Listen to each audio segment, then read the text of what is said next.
ইতিমধ্যে গত বেশ কয়েক মাস ধরে বিএনপির বিরুদ্ধে অনেক আলোচনা এসেছে চাঁদাবাজি নিয়ে। কত হাজার নেতা কর্মীদের দল থেকে বহিষ্কার করা হয়েছে সেটা সংখ্যা আমার থেকে আপনারা অনেক বেশি ভালো জানেন। সোশ্যাল মিডিয়াতে আমরা দেখছি অন্য রাজনৈতিক দল বা অন্যরা আলোচনা তুলছে যে বিএনপির এত নেতা কর্মী চাঁদাবাজি করে।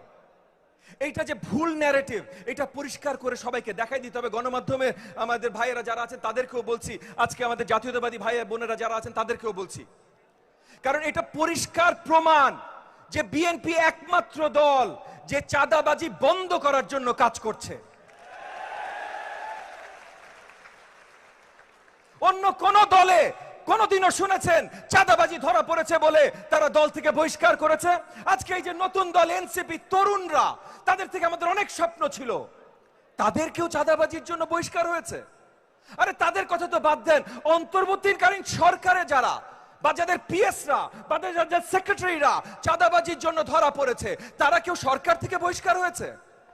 না, একমাত্র বিএনপি ওই দল বাংলাদেশের ইতিহাসে যারা চাঁদাবাজির জন্য শক্ত কোনো প্রমাণ যদি দেখানো যায় সঙ্গে সঙ্গে বহিষ্কার করছেন, এবং কার অধীনে করছেন? জনাব তারেক রহমানের নেতৃত্বে করছেন। জনাব তারেক রহমান সহ আপনারা সবাই একটা উদাহরণ সৃষ্টি করছেন যে আপনারা আগামীতে চাঁদাবাজি মেনে নেবেন না। এইটার জন্য ভাই আপনাদের সবাইকে আমি একটা করতালি দিতে চাই, আপনারা যদি আমাকে জয়েন করতে চান। চাঁদাবাজি বিএনপি শুরু করে নাই, নতুন বাংলাদেশে শুরু হয় নাই, তবে নতুন বাংলাদেশে উদাহরণ সৃষ্টি বিএনপি করেছে, আপনারা করেছেন, জনাব তারেক রহমানের নেতৃত্বে করেছেন, যে চাঁদাবাজি আর আপনারা সহ্য করবেন না। এইটা হলো নতুন বাংলাদেশ।